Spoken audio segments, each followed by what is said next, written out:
Pensez-vous qu'un simple déjeuner en famille puisse révéler la profondeur des relations conjugales? Cette histoire de déjeuner secoue le pays de la compréhension et de la patience.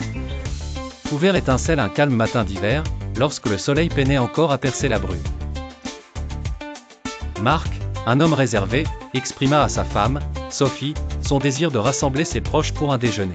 « Cela fait un moment que je n'ai pas vu ma famille, pourrais-tu préparer un repas pour demain ?» demanda-t-il avec espoir dans la voix. Sophie, prise par surprise, répondit avec une légère trace de résignation, « Bien sûr, nous verrons ce que nous pouvons faire. » Le lendemain, Marc, alors qu'il venait de quitter son bureau, revint précipitamment à la maison à l'heure du déjeuner et s'adressa à Sophie, « As-tu entamé les préparatifs pour le repas?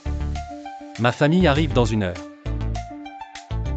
Sophie, trahissant son ennui, répondit, « Non, je ne l'ai pas fait. Ce sont des gens simples, ils n'ont besoin que de ce qui est déjà chez nous. » Désarçonné, Marc insista, « Mais pourquoi ne m'as-tu pas prévenu hier que tu ne cuisinerais pas? Que vais-je leur dire maintenant? » Sophie, sans équivoque, suggéra, « Appelle-les et excuse-toi, après tout, ce sont tes proches. » Submergé par la colère, Marc quitta la maison en claquant la porte derrière lui.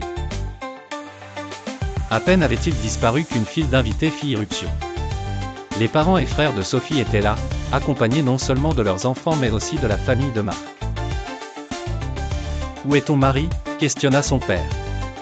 Confuse, Sophie répondit, « Il est sorti tout juste. » Son père reprit, « Il nous a tous invités à déjeuner, et voilà qu'il est absent. »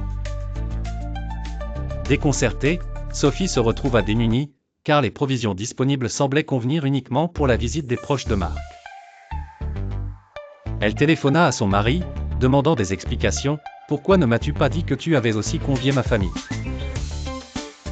Étouffant ses frustrations, Sophie implora, « Peux-tu s'il te plaît acheter quelque chose de plus approprié ?» Marc, imperturbable, expliqua, « Je suis distant maintenant, et tout comme tu l'avais prévu pour les miens, tes invités peuvent se contenter du présent. »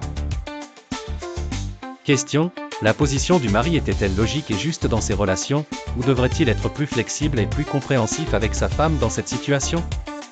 Qu'en penses-tu? Comment agiriez-vous si vous étiez à la place de l'une des parties?